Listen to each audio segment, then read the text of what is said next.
बरस भी 2021 से मुताल्लिक़ कुछ मारूज़ात पेश किए थे, इसलिए क्योंकि गुज़श्ता बरस से या उससे गुज़श्ता बरस मैंने जो कुछ पेश किया वो सही था, तो लाज़मी नहीं कि आइंदा 2022 से मुताल्लिक़ अगर मैं कुछ कहूँ तो वो भी सही हो। ये तो अल्लाह ही जानता है कि क्या होगा, या उसके नबी जानते हैं या इमाम जानते हैं, ये वो हस्तियाँ जानती हैं। हम एक हालात को दर्क करते हुए, हालात का मुताला करते हुए, हालात पर नज़र रखते हुए एक अंदाज़ा, एक अपना तखमीना, एक तज्ज़िया पेश कर सकते हैं। लेकिन मैं ये नहीं कह रहा, दावा कर रहा कि मैंने किसी फ़रिश्ते को देखा है, उसने मुझे बताया, ऐसा कोई दावा नहीं है।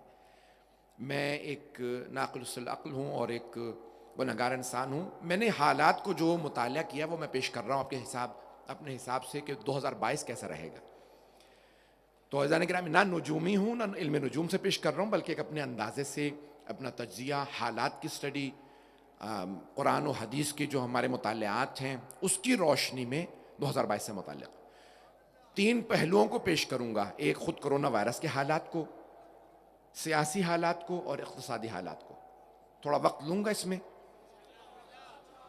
पहली बात यह है कि जो कोरोना वायरस के मुसलसल हालात तब्दील हो रहे हैं, 2 साल गुजर चुके, 2022 में भी ये कोरोना वायरस ख़त्म होता नज़र नहीं आ रहा।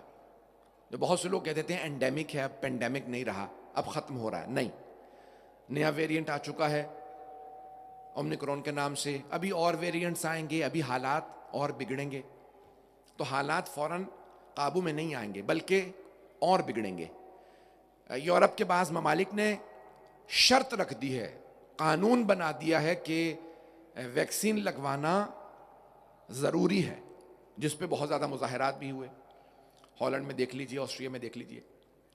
तो आइंदा ये पाबंदियां लगेंगी वैक्सीन के हवाले से, ऐसे बहुत से हालात बनेंगे, अभी बहुत कुछ होगा। तो सब्र रखें, ईमान का दामन थामे रखें। परेशान वो हों जो खुदा को मानते नहीं, जो अल्लाह पे ईमान रखते हैं, उसके रसूल पे ईमान रखते हैं, और हम जैसे जो किसी हुज्जत खुदा पे ईमान रखते हैं, उन्हें परेशान होने की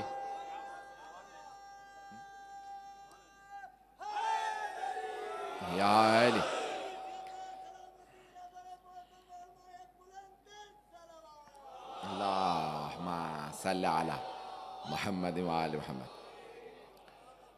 एक और तज़िया सुन लीजिएगा, मैंने क्योंकि हालात, सियासी हालात से मुतालिक तज़िया पेश करना है। तो अज़ीज़ान गिरामी, परेशान तो हो हिजाज़ मुक़द्दस सरज़मीन हिजाज़ मुक़द्दस पे कब्जा करने वाले बहरी क़ज़्ज़ाक़, लुटेरे, डाकू, जिन्होंने हज और उम्रा रोक दिया कि कोरोना वायरस ना फैले, और इसी हफ्ते कॉन्सर्ट करा लिया, उससे नहीं फैल रहा।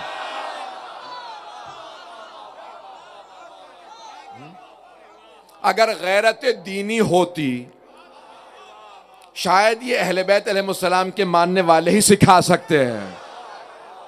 तो अज़ान गिरामी, मैं बहुत ज़्यादा सियासी लिहाज से परेशान नहीं करूँगा हजरात को। सारी दुनिया सुन रही है, मुझे मालूम है कि पाकिस्तान को कर्ज़े देने वालों में एक वो भी है, तो कर्ज़े बंद ना हो मेरी वजह से कहीं, और कर्ज़ा कहीं वापस ना मांग ले। ये हुकूमत का नज़रिया नहीं है, अली रज़ा रिज़वी का नज़रिया। तो मैं पेश करता चलूँ।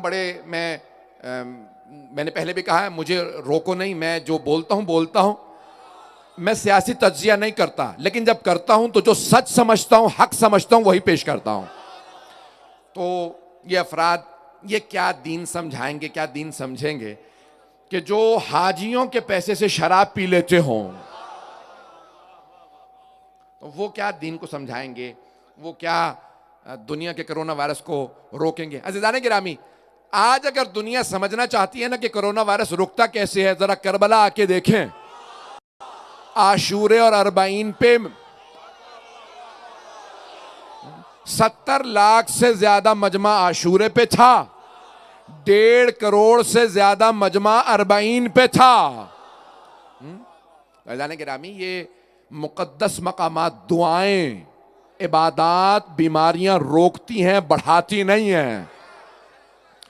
मैं ये नहीं कहता एहतियात ना कीजिए, मास्क ना पहने, सैनिटाइजर इस्तेमाल ना करें, नहीं, एहतियात करें, सैनिटाइजर इस्तेमाल करें, सब कुछ करें, लेकिन इबादतें ना रोकें, हज और उमरा ना रोकें, ज़ियारात ना रोकें। ये चलती रहेंगी तो बीमारियां टलती रहेंगी। बात पहुंच रही है ना सारी ग्रामी। तो पहला तजिया मैंने कोरोना वायरस, बहुत तेजी से चलूंगा, तो कोरोना वायरस अभी चलेगा, परेशान होने की जरूरत नहीं है। ना मैं कहता हूं कि वैक्सीन ना लगवाओ, नहीं, मैंने खुद वैक्सीन लगवाया है, वैक्सीन लगवाएं बेशक। हर तरह के तजिए चल रहे हैं, वैक्सीन लगवाने वाला मर जाएगा, ना लगवाने वाला मर जाएगा। प्रोपेगेंडे बहुत हैं, उसमें से हकीकत को निकालना आसान नहीं है। तो बहुत ज़्यादा इस वक्त प्रोपेगेंडे चल रहे हैं हर तरफ से। तो अज़ीज़ान गिरामी, पहली बात, कोरोना वायरस की तरफ से परेशान ना हो। हमारे पास दुआएं हैं, ज़ियारत आशूरा है, ज़ियारत वारसा है, हज से किसा है, कुरान करीम सबसे बड़ी वो बात। तो कुरान पढ़ते रहिए, सूरह फातिहा पढ़ते रहें, सलावात पढ़ते रहें, ये चीज़ें वो हैं जो आपको बचाएंगी। दूसरा, हालात से मुताल्लिक पेश कर दूं, इक़्तिसाद से मुताल्लिक, अगर सुनना पसंद फरमाएंगे। मैंने पहले भी तज्ज़िया पेश किया था, सुन लीजिए, मैं गलत हो सकता हूं। इस वक्त सबसे बड़ी जो चाइना की, चीन की डेवलपमेंट कंपनी है एवरग्रांड, वो डिफॉल्ट कर चुकी है। दूसरी कंपनी ने भी आज ऐलान कर दिया, वो भी डिफॉल्ट कर रही है। अमेरिका ने, यूरोप ने ऐलान कर दिया कि अगर वो डिफॉल्ट करती है तो पूरी दुनिया पे उसका असर पड़ेगा। हाउसिंग मार्केट जिसे कहा जाता है, यानी मकानों की कीमतें वो अचानक गिरेंगी और दुनिया के अंदर एक बहुत बड़ा बहरान भी पैदा होगा। तो 2022 को क्राइसिस का या बहरानों का साल कहा जा सकता है। तो इसके अंदर मकानों की कीमतें बहुत ज़्यादा गिरेंगी, फौरन नहीं, एक मुल्क में गिरती है, फिर दूसरा, तीसरा, जो कनेक्टेड हैं, जो मुत्तसिल हैं, वो सब आहिस्ता आहिस्ता उसके अंदर ये मसाइल आएंगे। बहुत बड़ा तज्जिया अमेरिका के अंदर किया जा रहा है कि खुद अमेरिका की जो स्टॉक मार्केट है वो क्रैश करेगी।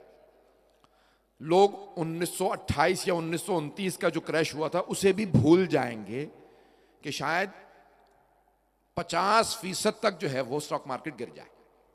बाज लोगों का तज्जिया ये है, मैं हतमी तौर पे कुछ नहीं कह सकता।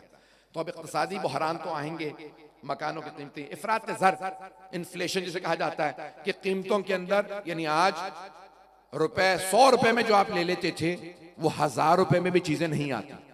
तो इफरात ज़र होगा, इन्फ्लेशन होगी, पैसे की कीमत गिर जाएगी। सिर्फ ये पाकिस्तान में नहीं हो रहा, दुनिया भर में हो रहा। हाँ, यहाँ कुछ ज्यादा ही हालात खराब है। पाकिस्तान से मुतालिक भी इख्तिताम पे पेश करूंगा ताकि लोग सब्र और तहम्मुल से सुन लें।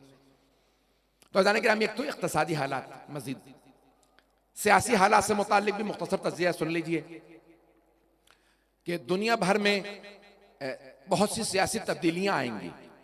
और सियासी तब्दीलियां सिर्फ इतनी नहीं है कि बहुत से हुकूमतें बदल जाएं, बहुत से वज़राए आज़म बदल जाएं, बहुत से सुदूर बदल जाएं, बल्कि शायद जंगें भी हों।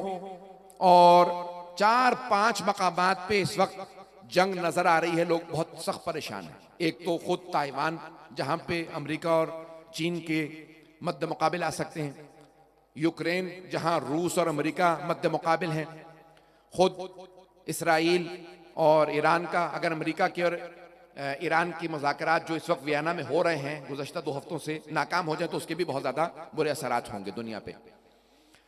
तो अज़ीज़ान गिरामी, बहुत से लोग कह रहे हैं प्रॉक्सीज होंगी, बहुत से कह रहे हैं नहीं जंगें होंगी, बहुत से समझते हैं कि जंग नहीं होगी, अब सिर्फ और सिर्फ छोटे पैमाने की प्रॉक्सीज होंगी। बहरहाल मुझे इससे तज्जिया नहीं पेश करना। बहुत से लोगों का नजरिया यह है कि नहीं, बड़ी जंगें होंगी। और बड़े बड़े तज्जिया निगार ये कह रहे हैं कि अगर नकारा जंग अगर आप सुन नहीं सकते तो शायद वो अफराद जो सुन नहीं पा रहे हैं वो शायद बहरे हैं, तो जंग के नकारे बज रहे हैं। लेकिन मैं घबरा नहीं रहा, डरा नहीं रहा। इन तमाम के अंदर एक बात याद रखिएगा, मेरी हुकूमतों से भी यही एक अपील है, दरखास्त है कि इस मेरे जुमले को खास तौर से गौर से सुनिएगा, और अपने भाइयों से, अपनी बहनों से, अपने बच्चों से, अपने बुजुर्गों से भी। जनाबे अमीर फरमाते हैं, कभी भी कुफ्र की कसरत से ना डरना, शैतान की कसरत से ना डरना,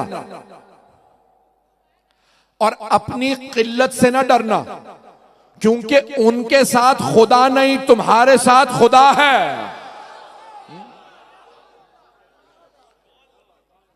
और इसकी सबसे बड़ी मिसाल देखनी हो तो करबला है, जहां इतना बड़ा लश्कर यजीद आ गया, हुसैन इब्न अली 72 के साथ डटे रहे, और जब 72 लाशें उठाने के बाद असर के वक्त भूख और प्यास में मैदान में आए तो आपने कहा ला माबूद सिवाक, ओ अल्लाह तेरे सिवा कोई माबूद नहीं, मुझे किसी का खौफ नहीं, जबकि मुझे यकीन है तू मेरे साथ है।